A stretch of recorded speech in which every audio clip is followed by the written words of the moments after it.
Here we go. We're back with the flashy intro there. Wait, so good. We're going to do it twice? No, I just have to close out what I was the link that I had that was open. I apologize. That's all right. Hey, everyone. Welcome to this live podcast, episode 195 of the All Dolphins podcast. Yes, we're coming to you straight from Miami-Dade County or just Dade County on this. We're both Dade residents, not part of that Broward life. Exactly. We might be maybe close to the only two who cover the beat. No, Ferronis also is from Daniel's Dade County. Barry's a Dade County guy too. Okay, so forget that. Forget what I said. That Daniel's actually Miami Lake's neighbor. So, by the way, yes, I have my trusty. Wait, it's disappearing. There you go. My trusty water bottle. Omar and I both stay hydrated while we do this. Yes. Again, episode 195 on this. Water is life, people. January 12th, 2024, episode 195. We'll do a quick look. I promise I'm going to make very quick. 1995 season, most memorable for being Don Shula's final season as Dolphins head coach. Dolphins were 9-7, needing a win in the last game of the regular season at St. Louis to make the playoffs. They won 41-22, and then they played in the first round of the playoffs at Buffalo. And it did not work out well. Dolphins got beat 37-22 in a game that wasn't anywhere near that close. What was that when the Buffalo dominance began? Because Buffalo's been sending Miami home for decades, ending Miami's season for decades. They had done it in 92. They did it in 95. And I think Buffalo might have rushed for 300 yards that day. I mean, Dolphins absolutely had zero answer. And again, that turned out to be Don Shula's last season with the Dolphins before he was being. Where were you in that Don Shula should be replaced? Because I know you were on the beat, so I want your honesty. I was working with Dolphin Digest at the time. I was jacked about the idea of Jimmy Johnson coming aboard, to be very honest. So you were pushed the old man out. Okay, gotcha. Well, the truth is the Dolphins had not been to the Super Bowl since 94. Jimmy Johnson was coming off a year off after winning consecutive Super Bowl titles. I covered Jimmy Johnson at the University of Miami during my time with the Miami News. I'd seen the success he had there, success with the Cowboys. I was jacked. How'd that turn out for? With all due respect, 3 playoffs in 4 years. You think the Dolphins would take that these days now? They would. Yeah. And they're on their way to accomplishing that, and everybody should be psyched about that. I think Jimmy Johnson's tenure was massively over-criticized because he set the foundation for a championship caliber defense and made the playoffs 3 times out of 4 years. And how did he do on offense, though? I always make that argument to people where tell me Jimmy Johnson's best offensive draft pick. I have to look. It's like Rob Conrad. Which is or Kareem Abdul-Jabbar, who was a 1,000-yard rusher as a rookie. But again, I didn't say it was perfect. Dude, I didn't say it was perfect. I said they made the playoffs 3 out of 4 years, and he set the foundation really for what was a championship caliber defense.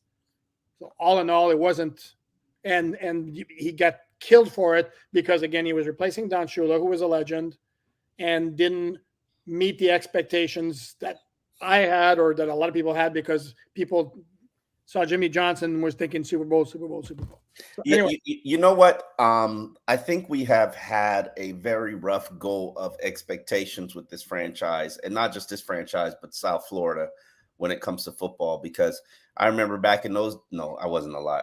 I was alive in 95. I was actually just graduating high school this year. I graduated high school, did no sports, did pay, and I probably worked at the stadium. I think I did work at the stadium. So I was around for those years. But when you think about expectations for not just Dolphins, but the University of Miami, good God. I remember I covered a Larry Coker team that got fired. He got fired for basically back-to-back Peach Bowl seasons. UM hasn't even returned to that height yet, and it's been nearly 20 years. And then you go to the Dolphins where – what is the bar? What are the expectations? Even people say that Dave Wanstead's tenure was a disaster. Nobody's even come close to that yet. I mean, Mike McDaniel's probably getting close to it. But Wanstead had a pretty decent, respectable run.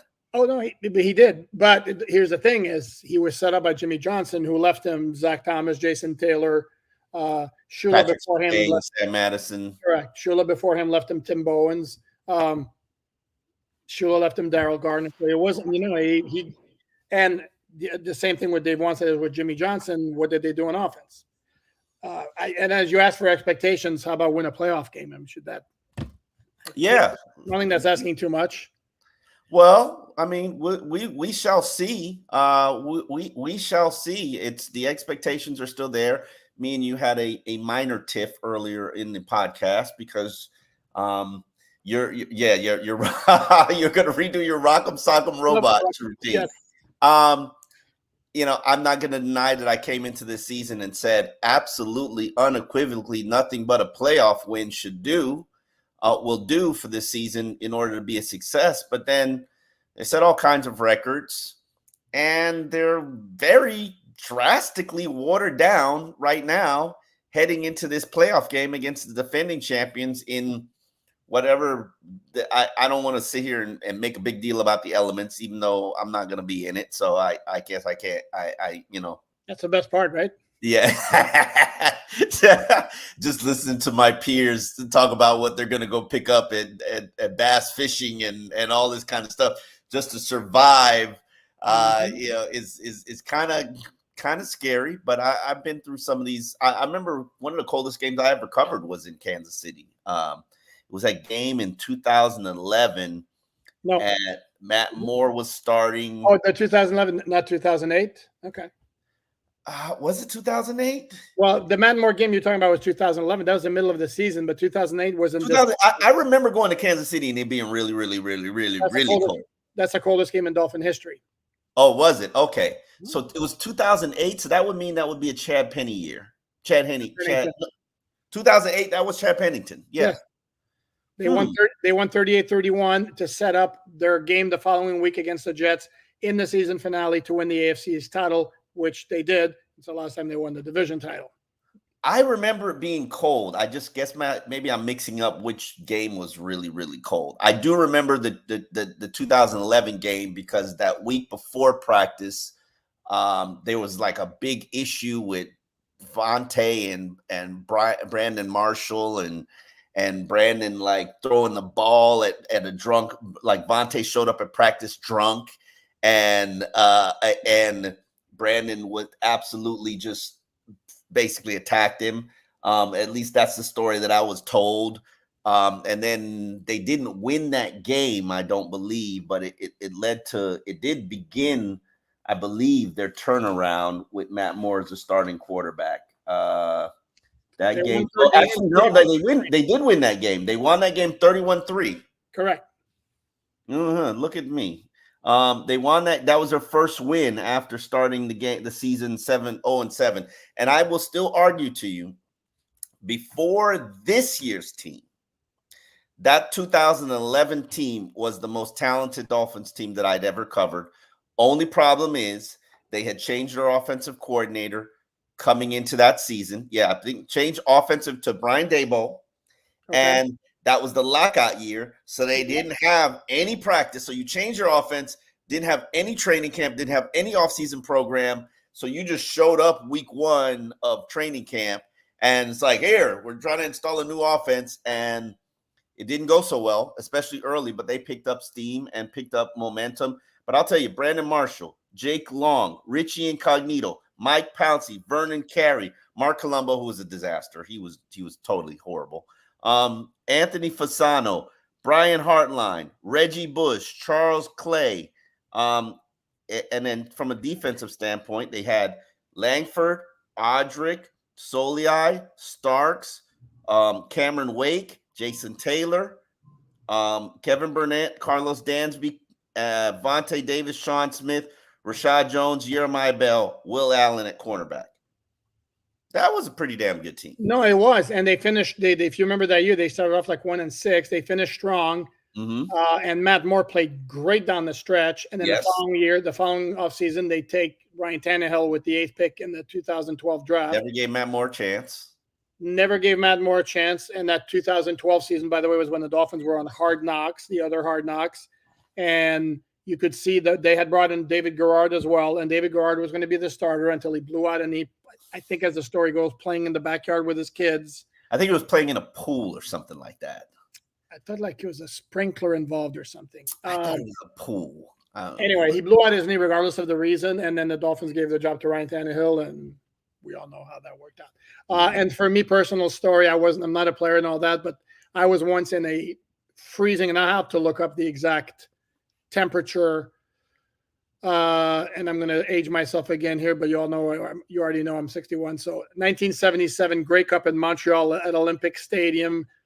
Attended the game with my father, and it's a very concrete, cold stadium to begin with, and the temperature had to be in the minus degrees, and it's the coldest I ever was in my life, and it was miserable, and it was like, how the hell are those players putting up with it?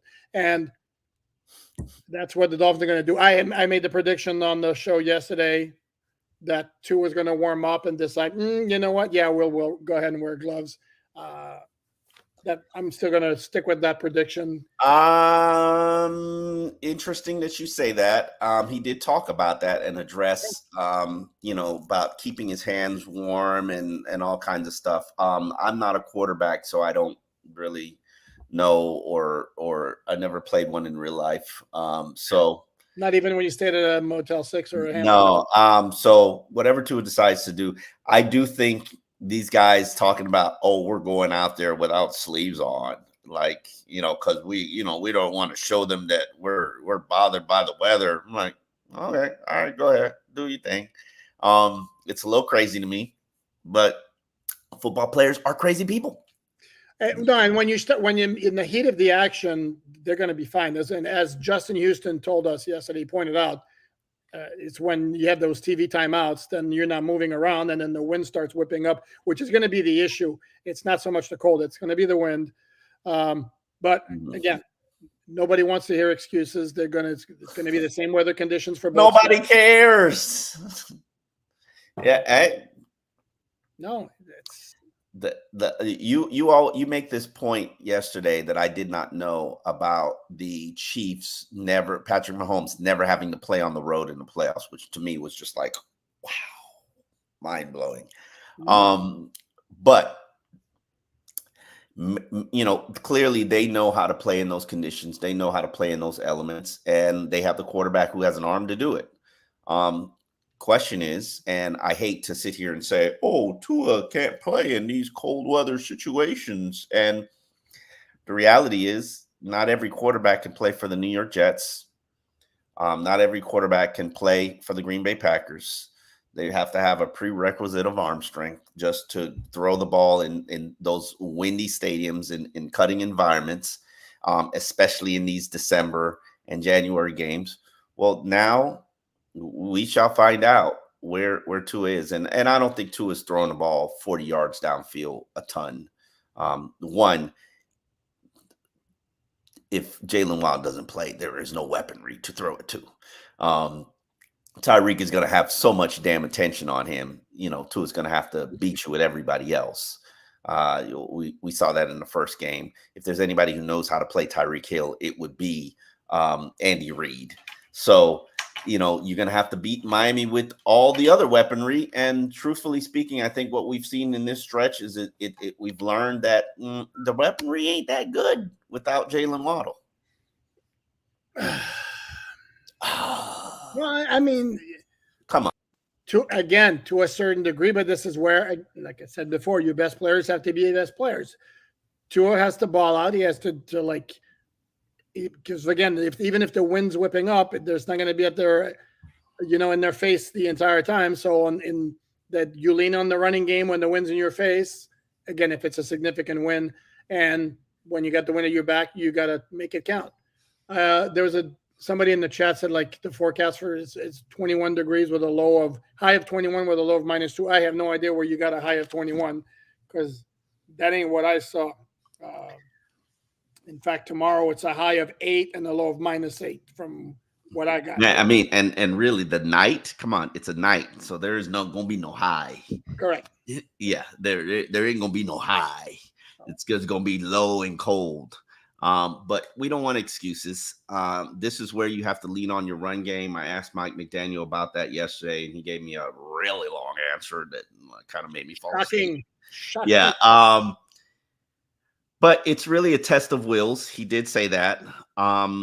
Run game, or you have to be able to control time of possession, which is how you win games in the postseason.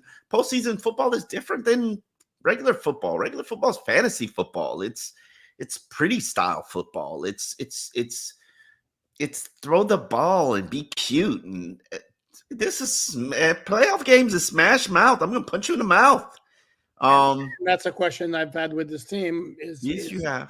Is it built for the playoffs? And I'm going to go back. I'm going to say you only have the number 1 yards per carry average rushing attack in the NFL. Let's stop with the is it built for the playoffs? Can we stop with that? Like you always sit here, you always disrespect them because you need to be convinced. Because again, it's more of a stretching. And you know damn well I'm right that it is stretching. Okay, then it stretches you both ways. Then pure power, correct? But it's okay. And yes, you're not going to run at the Chiefs. You're not going to run at Chris Jones. That's just stupid. No, you're not going to pass protect Chris Jones one-on-one. I don't know that I think he's a good run defender. I don't know if he's a great run defender. Am I going to go back to my point though? However, 2 things I want to say here. And number 1. The Dolphins with an offense that was highly dysfunctional last year in the playoffs because you had a rookie 7th round pick starting at quarterback and he wasn't helped by some drop passes. Dolphins were with a shot to win that game late because they came up with 3 takeaways on defense and they had a 50-yard punt return. Those are the kinds of things that's going to take. Number 2, and I wrote about this on alldolphins.com. Come on, I'm going to work your magic. There you go. Today, look at the recent history. The number 6 team is 9-3 in the last 6 years in the first round of the playoffs. Okay. Dolphins are the number 6 seed. In case you're wondering, the other game in the NFC, the 6-3, is the Rams at Detroit. So it's kind of like you look at the NCAA basketball tournament and you look at the 5-12 game was always like the upset game, and you fill in your bracket. Oh, yeah, I'm going to pick a 12. Well, the recent history says a 6 going to win this weekend. So whether it's the Dolphins or the Rams, or the streak is broken after 6 years, 6 years of at least one number 6 seed winning. Okay. Listen, what I like about this game is you have a puncture's chance. Do I like the fact that they're going into it with strangers at pass rushers who've been participating in one practice? No. But I do like the fact that they've got 285 career sacks underneath their belt. I think these old men, or as Tua calls them, the OGs, I think they each can give you 15 snaps, 15 good snaps from each of them, and then have Ogba in there. And I know I want to hear no disrespect from you about Ogba. Not a single word. Love Ogba. Great guy. Listen, I think you can make it through with the aged, grizzled veterans, or as Tua calls them, the OGs, 15 to 20 snaps each. Somebody's going to have to be able to get to Patrick Mahomes and make him uncomfortable.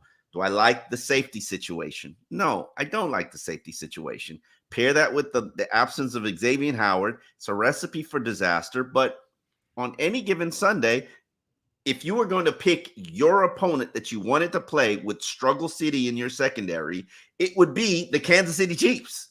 Like, if you put Jalen Ramsey on Travis Kelce and tell Patrick Mahomes, beat me with everybody else, I like my chances. Even with Eli Apple and Cater Cole on the field, I like my chances. So now, weaponry offensively, you definitely need Raheem Mostert back because you're at your best when you have Raheem and Devon on the field together at the same time. Yes, they stretch horizontally. They stretch the field horizontally. And if you look at the last Kansas City game, that's how Miami attacked them from the run game, horizontally. They didn't run at them. But where I'm uncomfortable is the weaponry. I even like the offensive line. You get Teron Armstead greased up. He's about as healthy as he's been all season. You get Rob Hunt back. Rob Hunt said to me yesterday, "I'm fine. I'm good to go. I'm not even on the injury report." I like that. Now, what I don't like is the fact that I watched Jalen Waddle practice yesterday, and it was a no bueno. It was not good.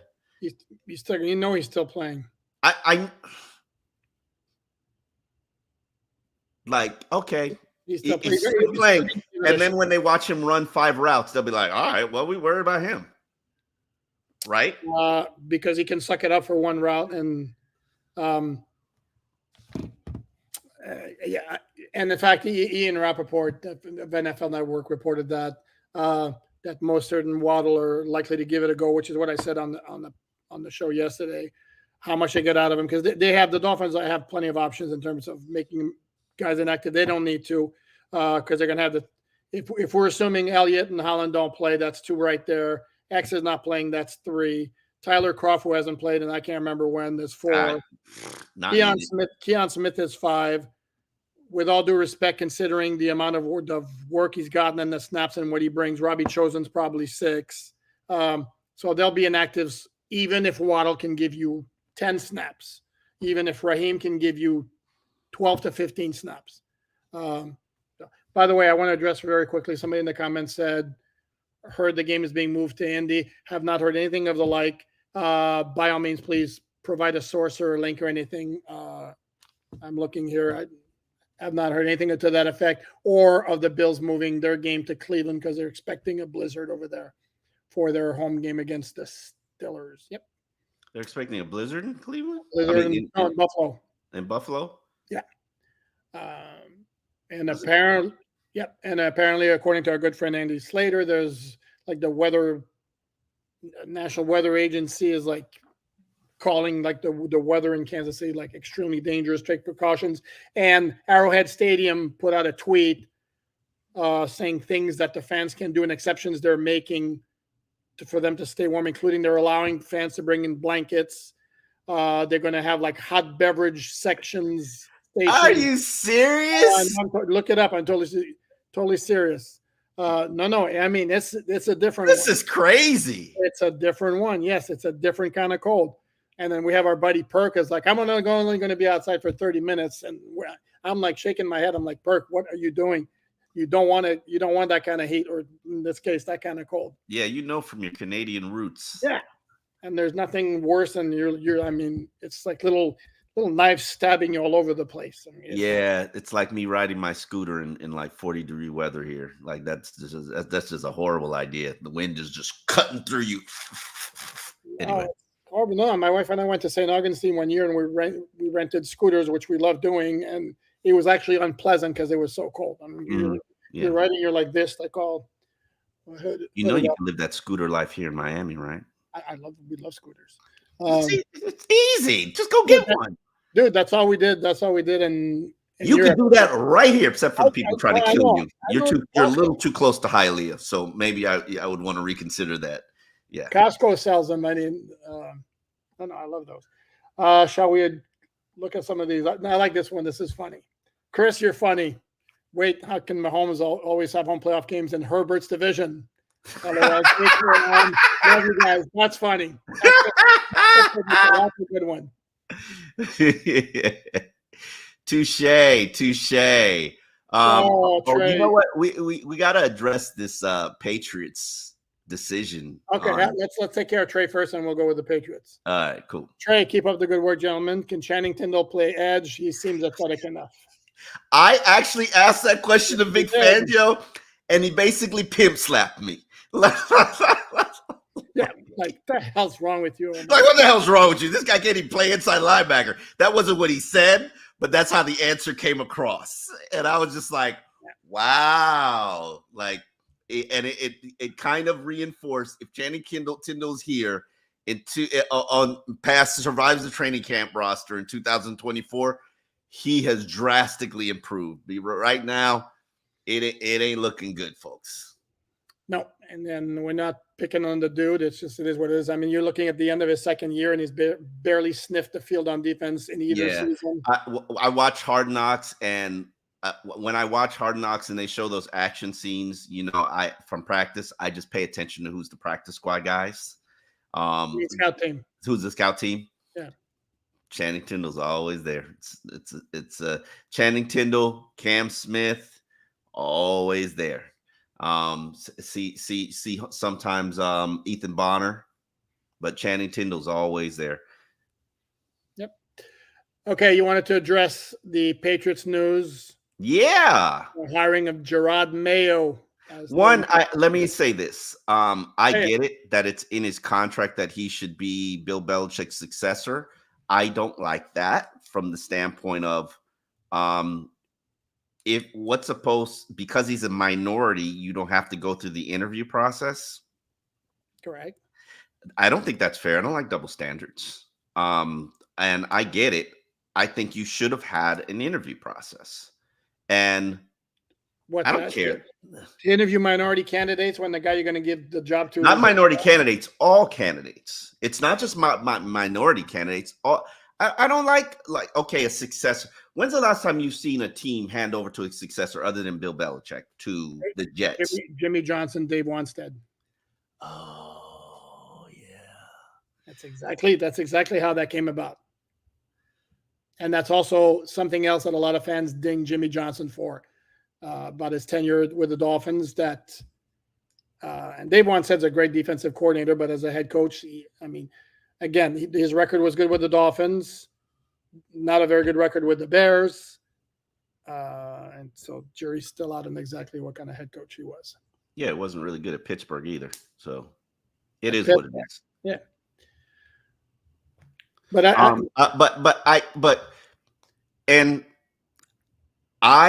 have the opinion Mike Grable is probably the best candidate out there available that's looking for employment. Not that he would want to go to New England because what would you? Why wouldn't he? They got a lot of work to do. Played and coach for the Pats. I get that. No, he did not coach for the Pats. He played for the Pats. Go ahead, continue talking. I'm going to look it up. You can. I was corrected on it earlier today by a fan. I think they corrected either me or you on the podcast. So I just don't think that New England is probably the least desirable of the jobs that are out there for me. Damn it, I said corrected. He never coached for the Patriots. Thank you. New England is not a desirable job. I would probably put them maybe the 4th or 5th best job out there. And yes, I put the Chargers as the number 1 job. Why, Omar? Why? Because he's got your guy. Your guy. He's not my guy. He's your guy. Josh Allen is not my guy. Their quarterbacks, I respect. Okay. And I'll save you the trouble. Since I'm an arm queen, I like both of them. Yes. So, there's some other arm queen quarterbacks out there. You should probably like Aaron Rodgers, except for the conspiracy. Except I can't stand him. On the field, I respect his game, but if he just would zip it, would be awesome. Yeah, I'm not gonna lie.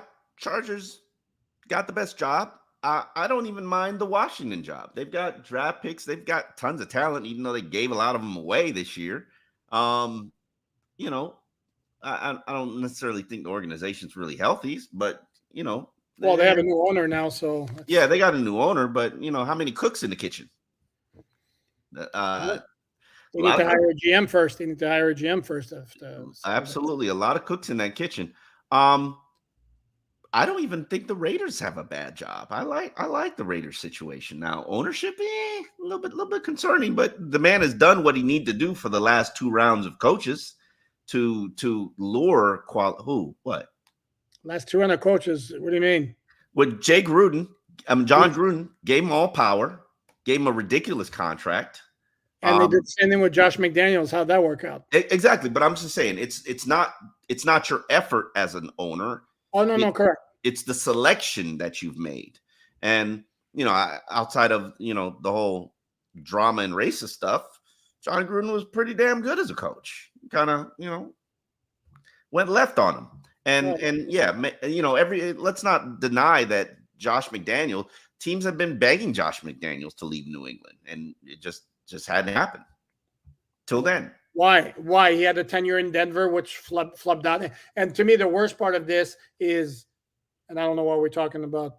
We need to get back to the Dolphins here, but very quickly, They had an interim head coach, Rich Bisaccia, did a great job for them. Players loved them. No, we want the big name, Josh McDaniels. It flopped. They after this year, they hired Antonio Pierce on an interim basis.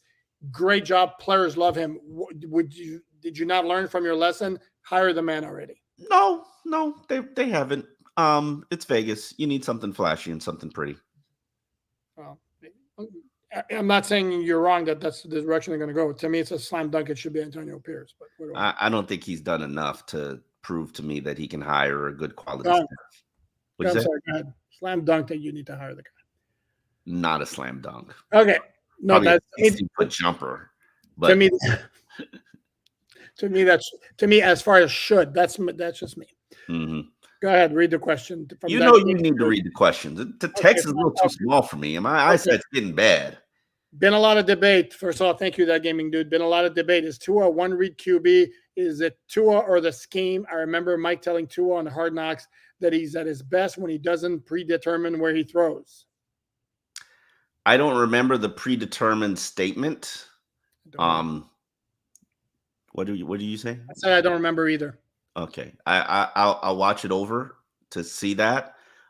This narrative is out there now because I believe it was Kurt Warner maybe did something for The Ringer, a breakdown which I haven't fully gone through, showing you all of Tua's play and mistakes against Benjamin Solak also did it from The Ringer. Warner was for somebody else, I think, but Benjamin Solak from the Ringer did it.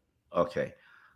These are easy and lazy narratives that are a byproduct of what you've seen put on the field for the last month, which has been a unit that has absolutely watered down weaponry at this present moment. Name me the wide receiver other than Tyreek Hill that can actually get open. There is none. Name me the wide receiver that stretches the field and keeps things vertically open. There's only Chosen, and he sparingly plays, and even when he plays, he's just a decoy. You'd actually have to throw him the ball deep to actually make it make sense to defenses. And a lot of what he's doing right now has been RPO and pistol stuff, which is one read stuff. So I can't sit here. We've seen so much of a body of work of Tua for all these years, for all these past 2 seasons. For people to sit here and say that he's a one-read quarterback is absolutely lazy, and it's disrespectful to who he is. We know Tua. What? Jeez, come on, man. Are you actually going to argue the fact that he is at his best and it's not even close? And drop back, boom, get it out. Yeah. Okay. Hold on a second. When that play is like that, he's among the best. He's very, very good when it's like that. When the first read is not there and it's like, oh, I have to either double clutch or now I have to hold on to the ball a little bit longer. Can we not agree that he's below average? No, I will not say he's below average. That's absolutely disrespectful, and not a surprise coming from you. Okay. But are you factoring in the line that he's worked with for half the season? That while they're playing good now, now we're back to if everything around him is perfect, he's great. This is the conversation. The first 2 years he was in the NFL, it's always the line's not good enough, the receivers are not good enough, the coaching staff, the scheme sucks, the head coach doesn't like him. For you to have the number 1 offense in the NFL with 12 different offensive line combinations, for you to have the fewest pressures, the 4th fewest sacks in the NFL with 12 different offensive line combinations, a new starting center, Joe Schmo and Geron Smo at your guard spots. Well, not Geron Smo anymore. Rob Hunt is back. And make it actually look respectable. You don't think that that's a heavy toll on him and the play calling and simplifying the play calling? And his receivers for most of the season getting open very quickly or a lot of very quick throws. Come on. He was absolutely part of the success. To say it was all him, give me a break. I didn't say it was all him. No, but I did not say it was all him. You said he's below average. I will acknowledge that he is average in terms of buying time, improvisation, creating. Okay. Not going to argue with you there. Okay, average. I am not going to put him below average, especially judging him now when who the hell is getting open? Who the hell is breaking it off his route and going to go run and get open? Yeah, again, we're going that because he's the only quarterback who's had that issue. Like Patrick Mahomes hasn't dealt with that issue this year, and is Patrick Mahomes below average? Okay, Omar, I said, you're holding him to that standard. You're holding him to the best quarterback in the NFL right now. And I'm also pointing out that there's a gap, and the difference is that Matt Mahomes will do things with his legs or running out and doing. Who ran for a first down last week? Did he or did he not? Oh, no, he did. And I'm gonna. This is what I said. I'm gonna stick to it again. If he can go to this first guy, he is very, very good. He's great at diagnosing the field, and you hold it against him. It's not. Don't you do that? Don't you make that face. When it's like you got your first read is set up, and the guy gets open very quickly. Dude, he's extremely accurate in those, and he does a great job of anticipating and getting it out very throwing to spots. Every quarterback throws. Don't you do that? Dumbest thing ever. That's the dumbest thing ever. If you're running a 15-yard out, I'm not throwing it where you are. Excuse me. I'm throwing it where you're going to be. So technically, I'm throwing to a spot. Come on, man. That's the same. That annoys me to the same extent as saying he's manipulating the defense with his eyes when it's basically he's looking off his receiver. Jesus Christ. And then guess what? He didn't do that on the last pick against Claypool. And I'm not dumping on him, but just making the point about that stupid little term. He didn't manipulate the defense there. He stared down where he was throwing the whole time. Yeah, well, because he's got to make sure his receiver's actually running a decent route, which he wasn't. And he still threw it. So and he still threw it. And he should have taken the one in the middle of the field to Cedric Wilson. He had nothing else on that. It was open. I looked at all 22 just because you said there was nothing there. He should have taken that Cedric Wilson. I said what I said. There was nothing else open. Let's go to Ohio, John. Shocking that we're having a disagreement about Tua. It's really shocking. I wasn't expecting that today.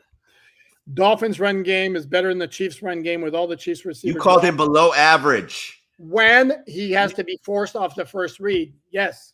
Okay. Average. There's nothing about him that's below average. Nothing. Arm strength is way below average. Give me a break. Arm strength is average.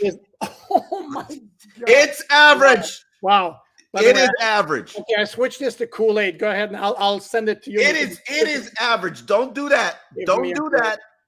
Biggest producer in the NFL for the last bottom third of the NFL. Dude, just because when he can set his feet, and the exception, yes, the Chargers pass to Tyreek Hill was completely awesome when he was moving up in the pocket. That's an exception. Normally, when he sets his feet, yes, he can complete a deep ball. But if you're going to tell me that his arm strength is not one throw he cannot make. Stop it. Bottom third of the NFL. Okay, I said what I said, and you said one throw, and yes, it ended up in an interception. I will give you that. One throw. Which throw are you talking about? Chose to Claypool, that outside.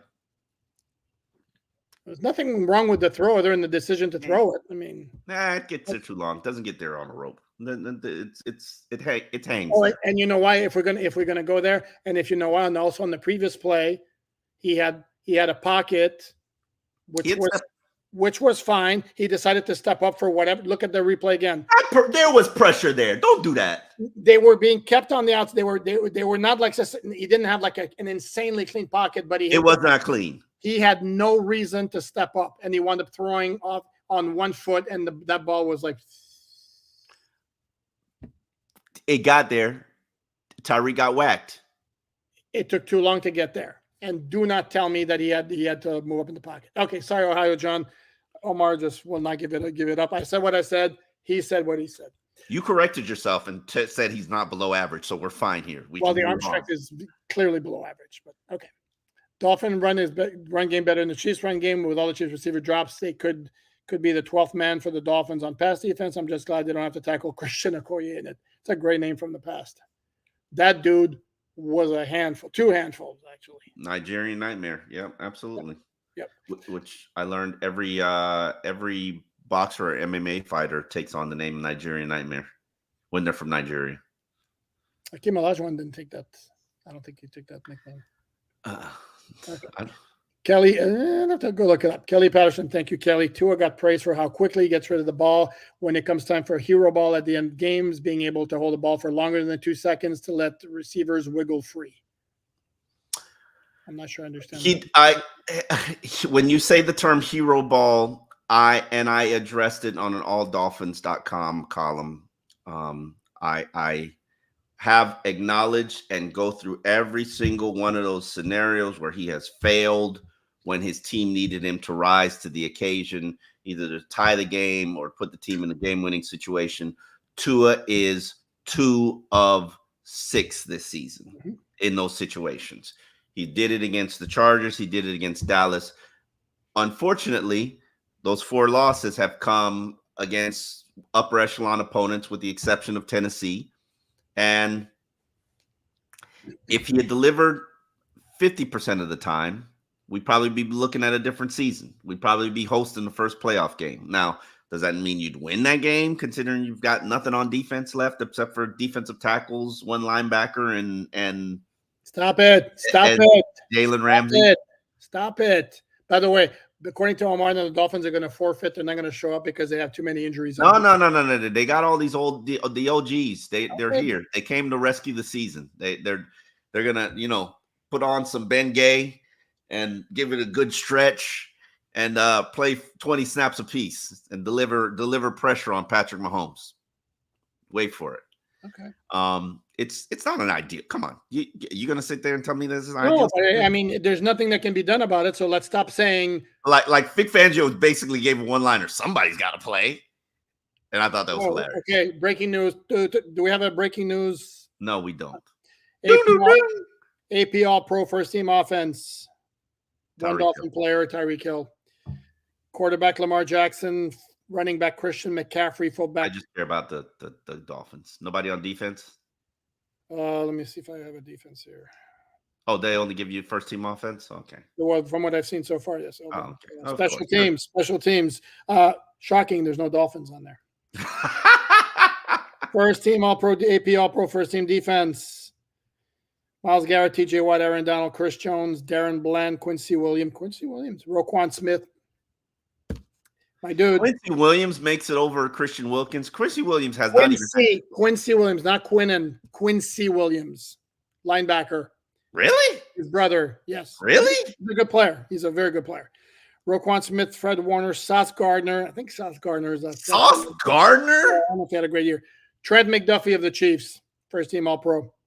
Kyle Hamilton, Antoine Winfield Jr. So Antoine Winfield Sr. will be happy about that even though his son got waxed out of the Pro Bowl, he made. Son should be a Dolphin.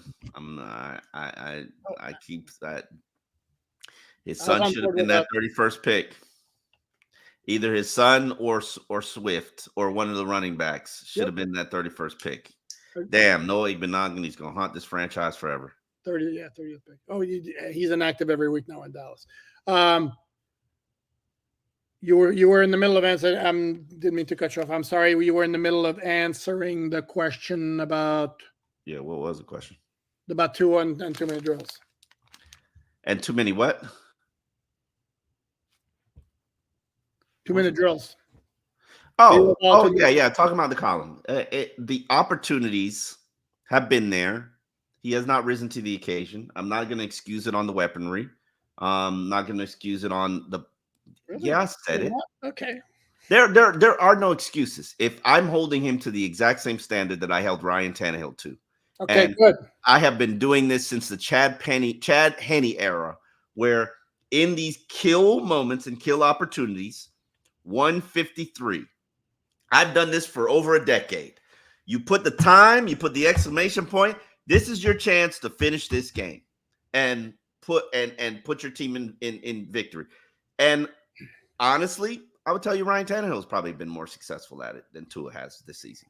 And that's not good. That's not ideal. I get it. Not good snaps all the time. Sometimes not good pockets. Sometimes fumbled opportunities, missed receivers, miscommunication. And as Mike McDaniel says, these are all learning opportunities and opportunities for stop it. It's true. I mean, give me a break. I mean, yeah, it's beautiful, wonderful coach speak. I mean, seriously. It's Dude, true. he's gone through 6 of them. You're going to tell me that after the 5th one, it's like, I mean, what is it to learn it? Because every situation is different. If you look at that last situation against Kansas City, he put 2 passes on the money Against Kansas City. No, not that Kansas City. Against Buffalo. Okay. He put 2 passes on the money. If Tyreek catches that first pass that he gets PI for, because he was in position to catch that pass. Well, absolutely. Should have caught it. You probably might be looking at 7 right there. Game over. I know you will say the defense. Come on, it's Tyreek Hill. It's Tyreek Hill. Tyreek Hill on a bad ankle, and there's three defenders around him. Okay. Let's just say the possibility was there. I don't think he would have scored, but possibly was there. At the very least, they'd say they get to the 20-yard line or whatever, or the 30-yard line. You didn't. If you check that ball down to Cedric Wilson instead of throwing that pass, he was open. Stop it. He was open. Okay. Cedric Wilson was open. You could have put it in a position where there was no defender in front of him. Cedric was open. You could have led him a little bit. You did predetermine that was where you were going to Chase Claypool, who ran a circular route. What? Wow, you're gonna be disrespectful on that play. Isn't that what he did on that play? Yes, it was. Thank you. I mean, plays call for Tyreek. If Tyreek's on the field, then totally different play. Totally different outcome. Well, maybe. Tyreek wasn't on the field, and the last pass was an incompletion, so they had time to call it under the play. So I don't think they stuck with the same play, thinking Tyreek was there when Claypool was there. It's not ideal. No Tyreek on the field. It's not ideal. No Tyreek on the field. Who's your weaponry? Braxton Berrios hasn't gotten open all season. I'm not arguing the point. Nobody, and this is why I keep telling you nobody was open. You want to tell me Cedric Wilson was open, and again, Cedric Wilson was open. Okay. Jordan Smith becomes your top weapon. To me, the failing on that play was not getting out of the pocket and seeing if they're scrambling up an opportunity, take it. If not, chuck the ball out of bounds. The play wasn't there. That's all. Okay, let's move on to somebody else. Jabari, thank you. He reads fast issues when there's no read at all. Yeah, when they take away his first guy. Yeah. He moves off his first read. He is not again that time. There's nothing absolute. It's not a case of. Oh my God, Chad Henne was a first read quarterback. Tell me how often do you see Tua Tagovailoa checking the ball down? Dude, that's why I said there's nothing absolute. I'm saying more often than not, if you take away the first guy, then there are issues. I'm not saying that's like early, like before last year when people were saying, well, Tua can't throw a deep pass. That was stupid. Yes, he could throw a deep pass. Okay. I mean, it was always, as a rookie, he had one against Cincinnati to Jakeem Grant. That would have been a 90-yard touchdown if Grant hadn't dropped it. So this notion, seriously. Let me just be quiet on that one. What? Oh, because Jakeem, who actually would be enjoying a nice playoff run with the Browns had he not wound up on IR. Like kickoff return early in the preseason. Sucks. Joe Dude, thank you. You guys are the best. Thank you, Joe Dude. Thank you so much for all you do during the season. I like your avatar. That's kind of neat. Never seen it before. It is interesting, yeah. A combination. That's not bad. I like that. Any plans for the off season, which hopefully is after the Super Bowl? Yeah, we're going to take a really long vacation and not come back. And I'm kidding. We're going to keep grinding because that's what we do. Am I right, Omar? We don't have any plans for the off season yet. If you want us to give us ideas, just put it in the comment section of this one and I'll check it because we're trying to soldier through. We're trying to make it to our 200th episode, which we've got 5 more to go. After 200, we kind of have to figure things out, and we haven't really figured things out yet. But this podcast belongs to you guys, so we're literally only here because you asked for it and demanded it. We said, "Do you want to do noon?" I don't know. Let's put it in. Let's let the people decide. And you folks decided that we will do noon live, so we are here. What we do tomorrow, I have absolutely no idea. Well, we'll definitely be here after the game. That's for sure. Absolutely. Yeah, don't know if we're going to do anything during the day.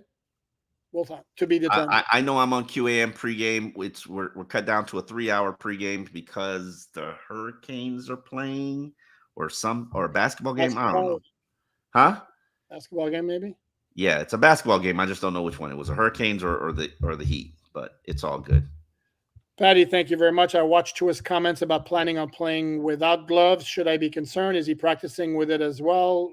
He didn't practice with gloves. Yeah, does Patrick Mahomes play with gloves?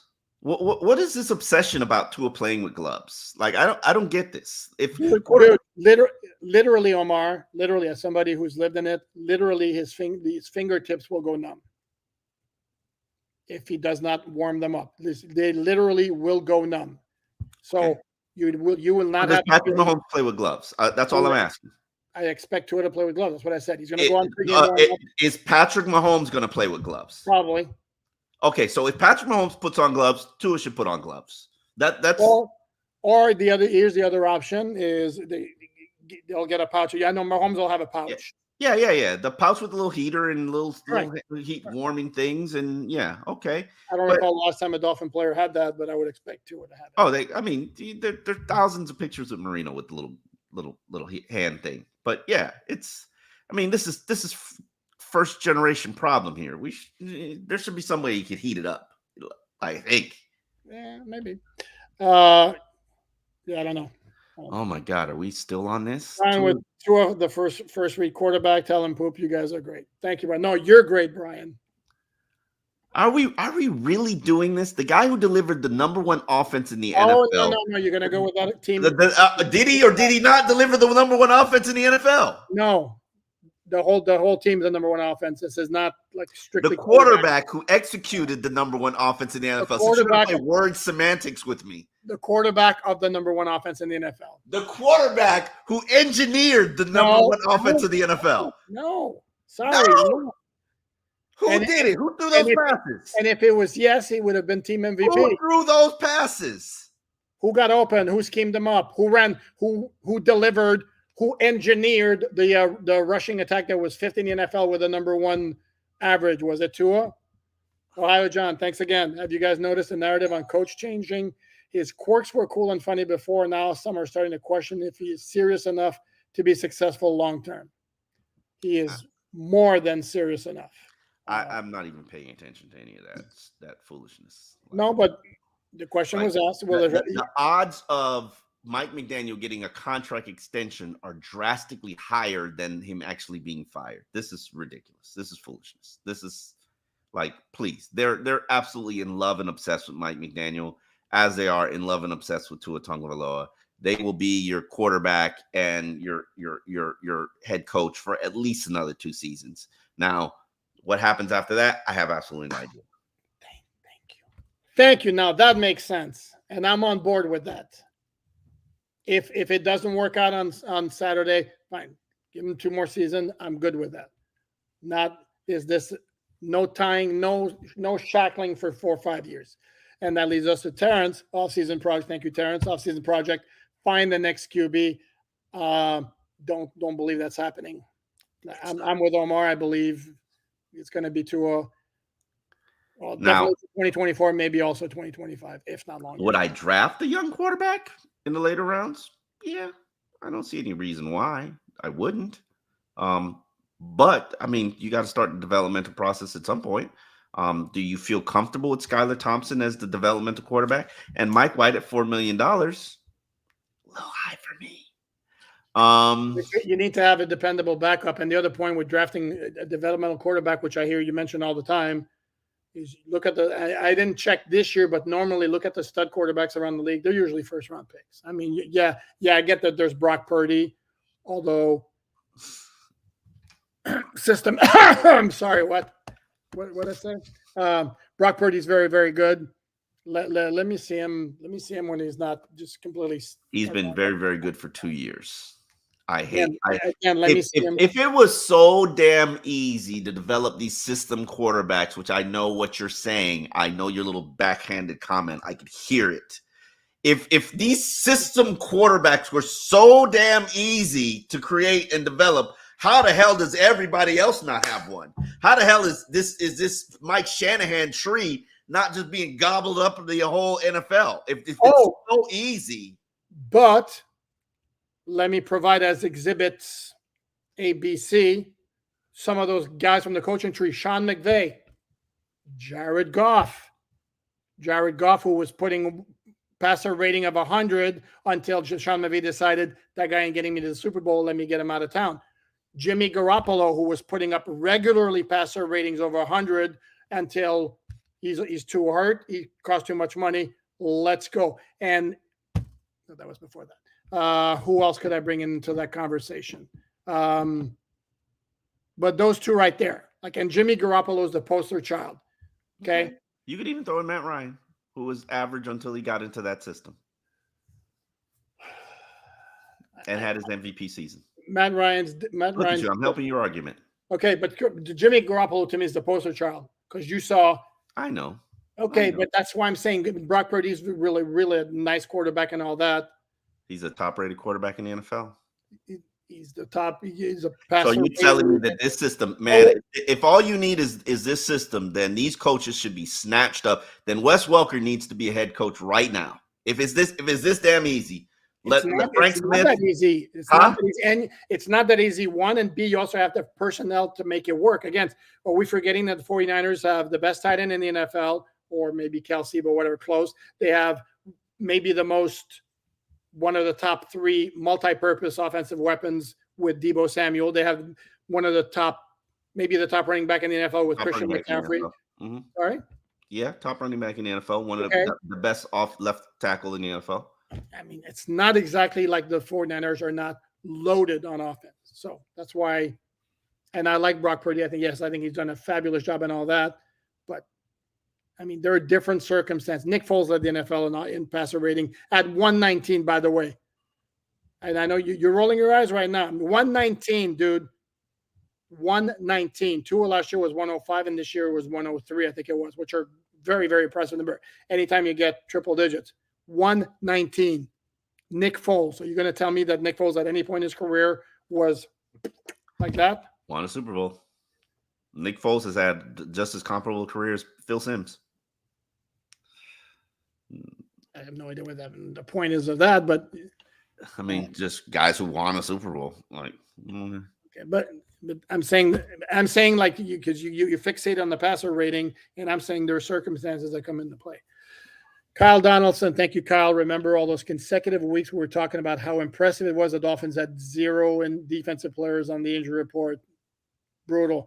You are right, man. You are absolutely right. And I should take the blame here because I'm the one who brought it up. I was looking. There were 2 or 3 weeks. There was like absolutely not one guy on the injury report. And all of a sudden, I mean, holy moly. It went south. You breaking news there, Omar? No. Okay. Skylar, thank you very much. You are easily the best Dolphins podcast. Dude, thank you. Very much appreciated. Whatever you all end up deciding, I'll be tuning in here, still hoping we can steal a win in KC and Tua can silence the doubters. Count me in for that. Sign me up. And again, thank you very, very much for the compliment. That's very kind of you. Pete Stakes. If we lose Saturday, how hot is McDaniel and Tua seats? It might be as cold as the temperature in Kansas City. How's that? How's that for a nice analogy? I don't think there's going to be any hotness there whatsoever. Care to chime in, Omar? Or am I going to continue? Come on. They're both getting extensions this offseason. The win or loss. Like, do you think Steve Ross is going into this game and saying, I know I'm down. I know you're down. Pass rushers. You're on backup linebackers. Here we go. What Omar is saying is they have the built-in excuses to lose. What I'm saying is everything is stacked against them. Is it not? That's fair. Waddle's going out there to play on one leg. Cool. Cute. Great. This really lets you know how much work you need to get done in the offseason. And I don't know where you're going to get the money from. And certainly you're going to have to, because you look at your wide receiving core. And it's competent. It's top heavy. It's very top heavy. Yeah, it is top heavy. But you got to have filler. And right now there's just nothing much there. I would love to tell you that Braxton Berrios has been a good signing, but when's the last time you seen him open? Cedric Wilson. It's had a decent year, dude. I mean, if Okay. I had told you before the season started, this is the Durham Smythe is your third leading receiver on this team. He's never been a pass catching weapon in his life. But he's dependable in the passing game. He's dependable. Does that mean he should be your third leading receiver on the team? They don't want a tight end who doesn't block. I mean, I don't have an issue with the fact that he's a tight end who could block. The question is, should he be the third leading player in regards to targets? Fair. Frank, thank you very much. Do you guys think players trust and respect McDaniel? I have no reason to think otherwise. He delivered a top 5 offense, landed Vic Fangio, who delivered a top 10 defense. He delivered a top 6 offense for 2 seasons, landed Vic Fangio, who delivered a top 10 defense, and they were really not top 5 until they started to take on a ridiculous rash of injuries. He's not boring. They certainly haven't tuned him out. He's relatable. Yeah, they're not tuning him out. They're good to go. Good point here by Darren. Look at Buffalo, though. Those receivers are top heavy. You can say that for most teams in the league. You're not wrong. You're not wrong. Look at Buffalo. Those receivers are top heavy. Yeah, you could say that for most teams. He's not wrong.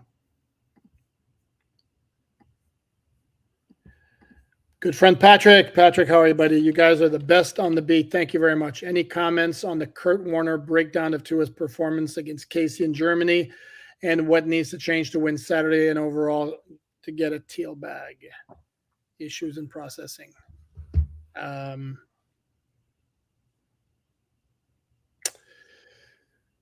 haven't watched the whole breakdown. Yeah, same here. I started watching it, and it basically I'm through like 6 minutes with the gist of it. From what I gather is that 2 missed open guys or made the wrong reads at certain times.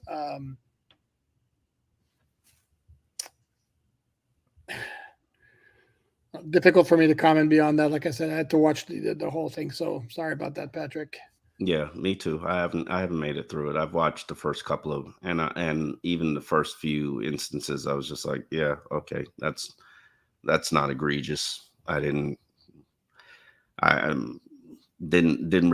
get to the back end of it, so maybe the back end of it is different. Yeah, and the other thing, I think you can dissect in defense of Tua here. You can dissect every quarterback's game, and they're going to miss some reads. They're going to miss some guys who are open. That's just yeah. I've seen that in a couple of instances where I'm watching the all 22, and I'm like, "There's a guy open." Yeah. Well, I mean, but the guy's open 2 seconds after Tua has to make a decision.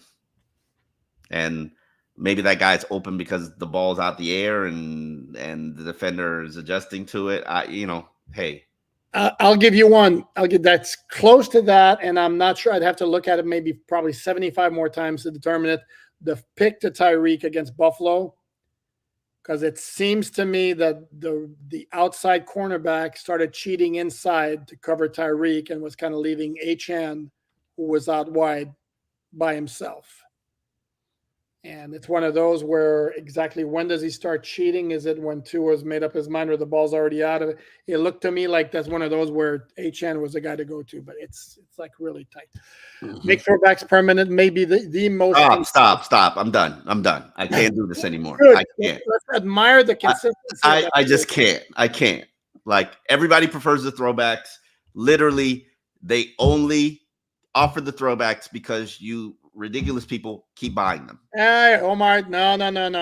You diehard fans, don't be calling them ridiculous. Come on now. No. I mean, and the point he's making, hold on. The point he's making is maybe instead of going aqua pants, white tops, they could go all whites on the road.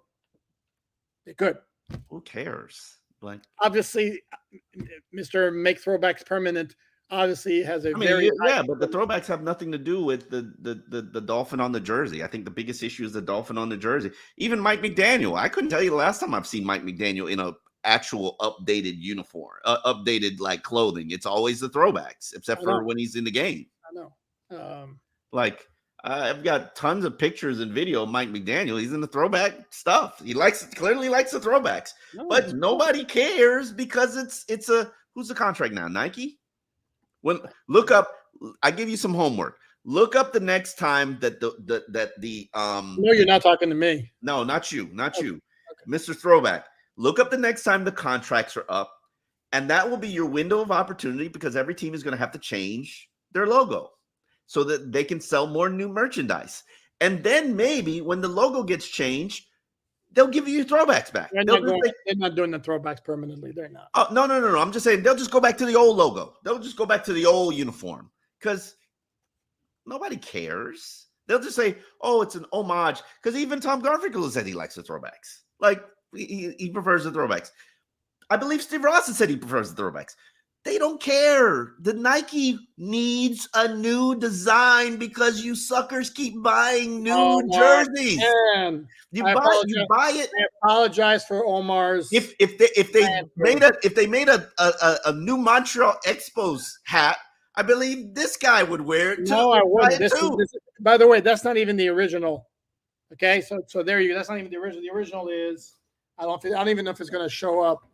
There you go. That's the original. What's the difference? Let me see. What's the difference? Does the white? You don't notice it? You don't notice the color scheme different? No, I see. Okay, but shouldn't they just offer various color schemes? They do.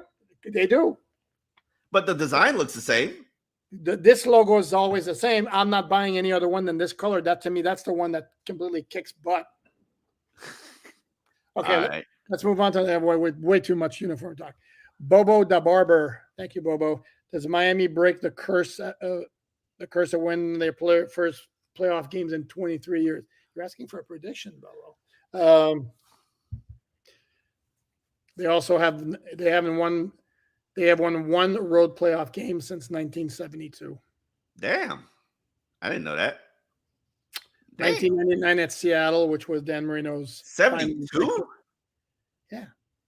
And in 72, by the way, little history lesson. In 72, they played the AFC Championship game at Pittsburgh, even though they had a perfect season, because back in those days, I believe that was the final year, the AFC title game was awarded rotationally by division. And then they finally decided, we'll just go ahead and give it to the team with the best record. Do they break the curse? Here's what for my answer. I'll mark an answer if you want. For my answer, in fact, later today on alldolphins.com, I will have my comprehensive game preview, which will include my official prediction. How's that for a tease? No. Oh, rude. Matthew, thank you very much. No question, Matthew? We appreciate you, though, Matthew. Yeah, absolutely. Dave, thank you very much. Next year will be the next step. Third year together is money year for new combos. McD keeps learning, and Tua as well. 2024, we break feed Hill habit. Tua first 2 years thrown away. The dude became a upper half of the league quarterback, and that's throwing the year away. I don't agree with that, throwing the year away. I don't necessarily agree with year 3 is the year that the offense takes off. You were the number 1 offense in the NFL this year. How did it not take off? And you were number 1 all year. Well, that's what happens when you score 70 points and have 7. They are number 1 from week 1, brother. I understand that. No, they had correct. They were number 1 after week 1, and then that 70 put them in a comfortable spot the entire year. And their lead at the end. And they still finished number 1. And they also didn't reach 400 yards in any of their last 5 games. So there's that as well. Where they had a ton of injuries. It's always about the injuries. No, it's not always. Is it not all about the injuries? No, it's not always about the injuries. Okay, when Buffalo was struggling, it became about the injuries. Miami started struggling when Herbert wasn't winning. No, Buffalo was about because of all the injuries. And Buffalo, no, Omar, you're not paying attention. Buffalo was about horrible mistakes because it was about the Bills chargerings. And then the Chargers were bad because they were charging the entire year because that's what they do. And I would make the argument, Dave, that if you break the feed Hill habit, I'm going to say it before I said it again, Hill is what makes your offense special. I get the idea of spreading the ball around, but I would be careful. The guy needs to be the main focus of the passing game. This is a good one. Sean Brown asks, thank you guys for all you do. We appreciate you, Sean, and we appreciate your contribution. Any staff changes you can foresee in the offseason? I'll let you go. There's one I'm going to predict. Sorry. Because it needs to be done. I think the Dolphins will have a new special teams coordinator in 2024. It wasn't very good last year. It was okay for most of the 2023 season, except in the last 2 weeks. You gave up a kickoff return of like 76 yards to the Ravens, and you gave up a game-changing punt return for a touchdown against Buffalo. And you cannot excuse it on you're losing your core special teamers to go play base defense. No. Again, for somebody who once said that injuries don't matter, you don't talk about injuries, you sure are relying on that. And I'm just putting a variable in there. No. Okay. No. I'm sorry. You cannot. I don't care if you have my son, you and I, your son as well on the special teams. You can't be giving up those kinds of returns late in the game, in a game that could be for the number one seed in the AFC and in a game that's for the AFC's title. Just cannot happen. Sorry. Okay. Just checking. So that's the only one. Frank Smith's going to get a ton of interviews. I don't know that he's getting a head coaching job just yet, to be very honest with you. I mean, everybody might want to be on this system quarterback train. He'd be a good hire since, you got to have one of the top 5 developed passer-rated quarterbacks in the NFL, according to Poupard. Instantly. Except you need to have the talent around him like the quarterbacks in San Francisco and Miami do. That requires, trades and roster right. Good decisions.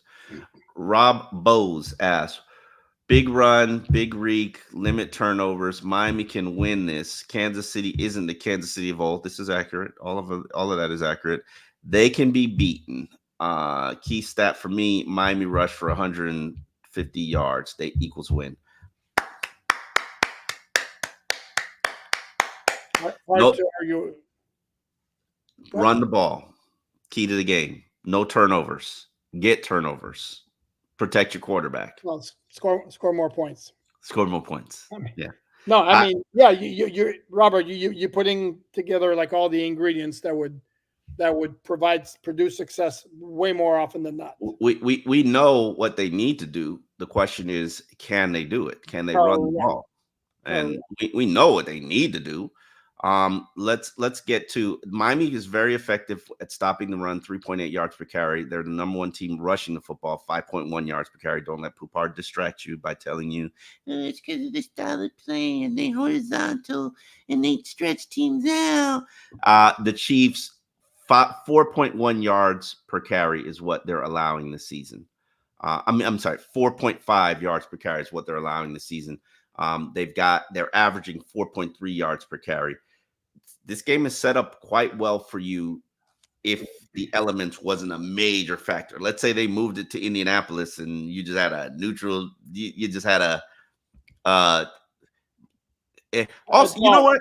Let me Grandma had one, should be Grandpa. Huh? If Grandma had one, should be Grandpa. All right, I'll take that. I mean, it's like, yeah, it'd be awesome if they weren't playing in this miserable weather. But but hey, the game could be easily moved to Indianapolis. Let's no, actually take that back because the Chiefs are probably not even set up to move. And again, they didn't move the game or postpone the game in 1981 when the wind chill was minus 59. What makes anybody think they're going to do it now? All right. You know that one factor that nobody's brought up? Tickets. That's what. Even though it would be hard for you, because apparently nobody's buying tickets. Nobody's going to sit out there. I know. Omar, when we talk about the running game, are we aware of the fact that when the Dolphins played in Week 9, they had 117 yards on 21 carries without one Devon Achane? Mm-hmm. Okay. let us acknowledge Terrence. Thank you very much, Terrence. Appreciate you, Terrence. Also, no questions from Terrence. We got a couple more. We're going to run through these, and then probably call it a. We hung out the last time Finns were in Seattle. Oh, I remember that. It was a great day, Sean. I appreciate that. Were you the guy that met me at the fish market? You up for the take two in 2024? I don't travel right now, and I don't think I'll be traveling.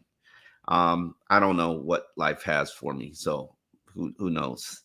I really enjoyed hanging with fans on the road. That is one thing I miss. I still hang with people at home. So yeah, the next acting up. Fritz Frank from somewhere in Canada. Fritz, right? Can you indicate where in Canada you're from? I'm always curious. My fellow Canadians. He looks like he's dressed and ready for the weather. Is that a ski outfit we got on?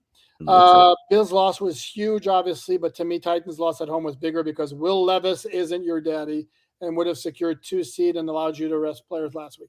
Will Levis was pretty damn impressive in that game. He was. And that Titans game it cost you. And it's the reason why you're now on the road for the playoffs.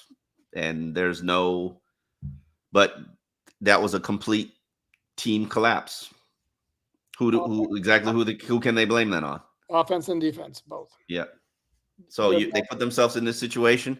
And truthfully speaking, you go and you take care of business against Kansas City and you move to the next round. The slate is wiped clean. This is playoffs. Playoff slate's wiped clean. Who knows? You got Baltimore next. Yeah. They got to get through their opponent, all right? Unless the Steelers, Baltimore doesn't have an opponent. Baltimore's the first round bye. Unless the Steelers beat the Bills. Joe B. Dolphins Love Channel, Keaton Williamson. Okay. Would Ross pass me back my Peacock subscription if we crap to bed Saturday? That's fine. By the way, you aware of this? The answer is no. But you're aware of this, that Chiefs defensive end Charles Omenihu put out on Twitter. You saw that, right? Put out on Twitter where I think like the first 100 people or whatever it was who were going to retweet, he would buy them a Peacock subscription. I did not see that. Oh, yeah, so they could watch the game. I was going to ask a Dolphin player when I was in the locker room on Thursday, but I figured that might be unfair and putting him on the spot like that. You're going to do that for Dolphin fans? No. Robert Hunt. I got my collection plate out. No, Tariq might do it. Tariq might have said something crazy. He hasn't put it up on social media unless I missed it. Your pitching time machine level alternative universe type excuses today. Wow. Omar, I love you, but you're pitching time machine level alternate universe type excuses today. What excuses did I make? Like, Patrick, if you have to follow up and tell Omar what excuses he's making. Listen. Other than talking about the injuries 17 million times, and we get it. The injuries. Are they not injury decimated? They are, but it's like, again, you want to just concede because they have too many injuries? Anything can happen. I didn't say, listen, I was just about to say, Justin Houston can go wild on his former team. Like, Bruce Irvin can absolutely, Melvin Ingram, who knows? You don't know. Hell, this could be the Emmanuel Ogbah. Respect me. He could pull a Randy Starks up in this thing. Like, you never know. Like, that's his former team, too. Emmanuel Ogbah got a ring with the Chiefs. He did. Don't second guess me. He did. Emmanuel Ogbah was a champion with the Chiefs. In 2019. So, you never know how these guys are going to perform. Yeah. Hell, they've got left tackle issues.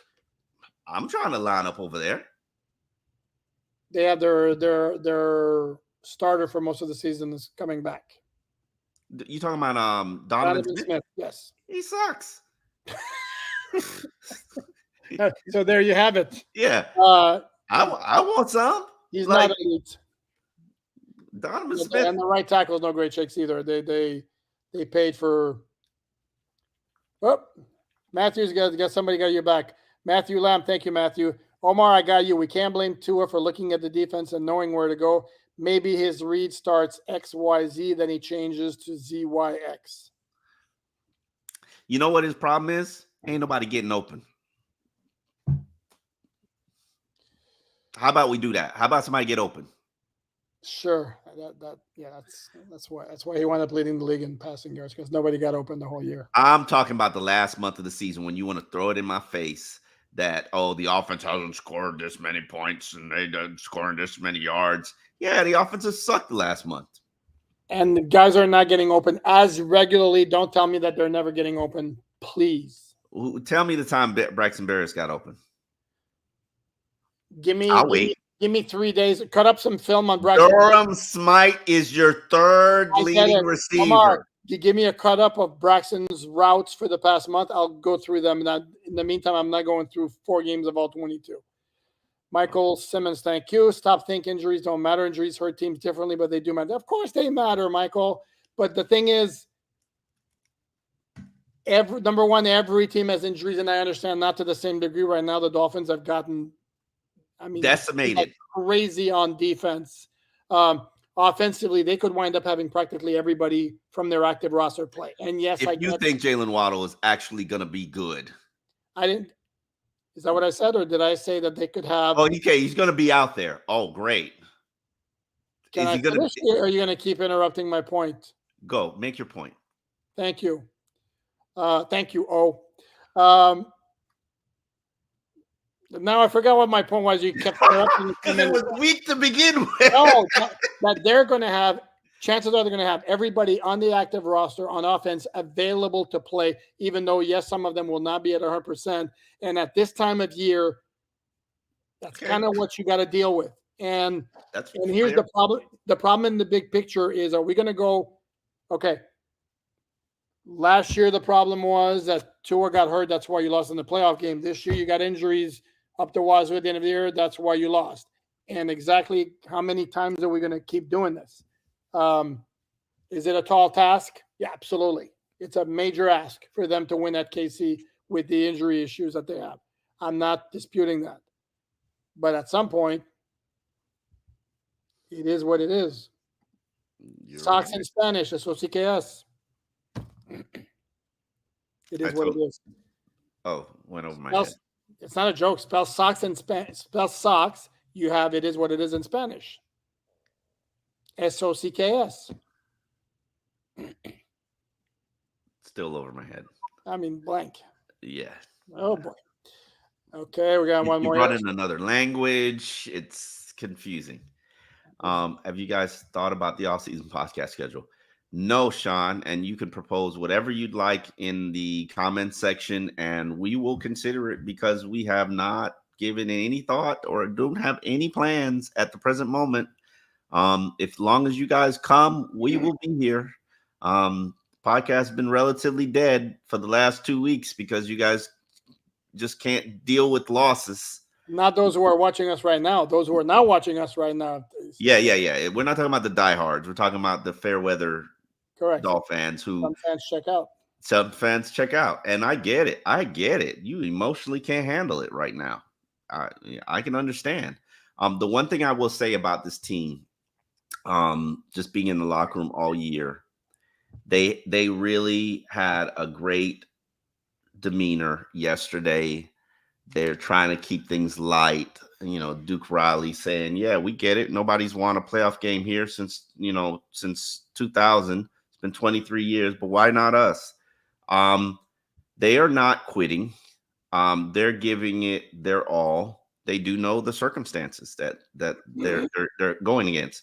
I thought that Tua and his little skit thing with the OGs, that was cute, trying to make them feel at home here. These are like all guys who are strangers, and they're like in the back end of the locker room by the exit door, and basically practice squad lockers. They're just like rental players.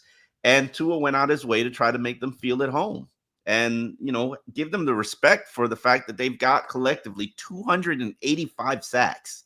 They are hired assassins here to deliver sacks and make Patrick Mahomes uncomfortable. Now, whether or not they can do it or not, who knows? But it's going to be a huge determining factor on whether or not they win this game or not, or they give themselves a chance, or it's a fourth quarter game. What I don't want to see is a blowout. That I definitely cannot. Correct. And this is where when going back to Michael's point, this is where, like, if they play a good game, they compete, they wind up coming up a little bit short. This is where it's more, excuse me, more palatable and more understandable to go, well, what might have been if we didn't have all the injuries. If they get waxed, then there's a bigger picture concern. Yeah, definitely. Absolutely. No question about that. If they get waxed, there are no excuses. You got to be competitive. Darren says, love the show. Watch every day. We thank you, Darren. And we thank you, everybody who not just watch it, even if you just let it play every day, whether it's audio play for 3 minutes. We love and thank you because you're playing one of the ads, and the ads are how we get paid. So we appreciate you guys. If you don't have time, just let it play for an ad. And we thank you for that. Maybe during the off season, you can do Where Are They Now shows and interview former players and include fan questions. That is a great thought. We'll think about it. I think the Devon Best interview we did earlier this season kind of inspired and motivated some of that. We can certainly give that a look see.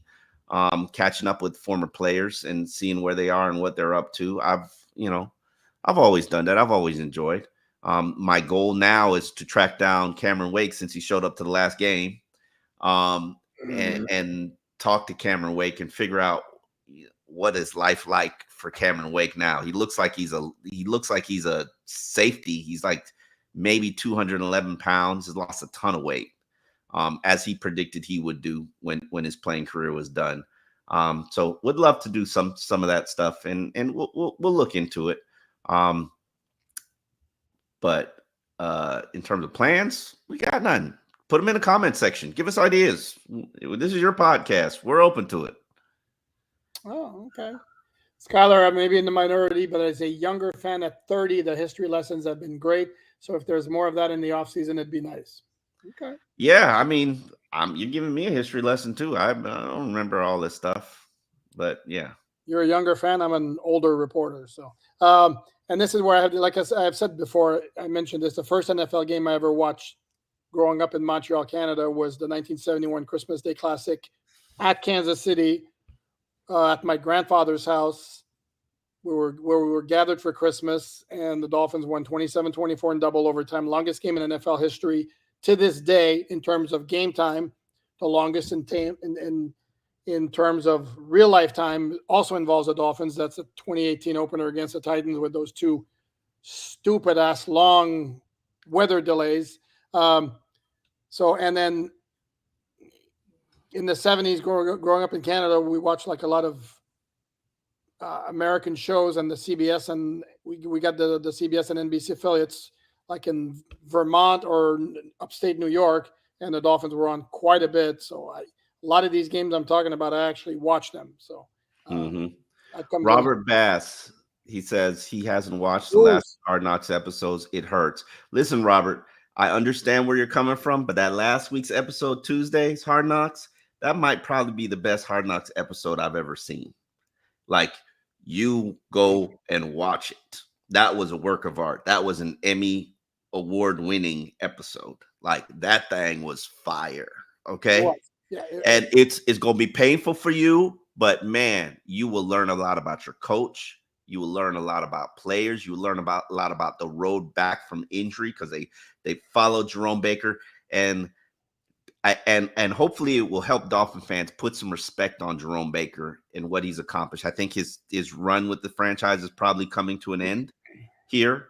But man, Jerome deserves your respect for everything that he's done, everything that he's contributed, and what he did to make it back this season, and then to suffer a season-ending wrist injury and then play through the game with a broken wrist.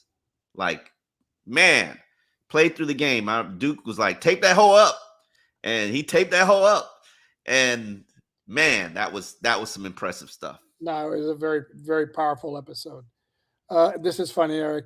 Beatenbaugh, can you confirm the report that if they lose tomorrow, the Chiefs plan to release Taylor Swift and sign Selena Gomez?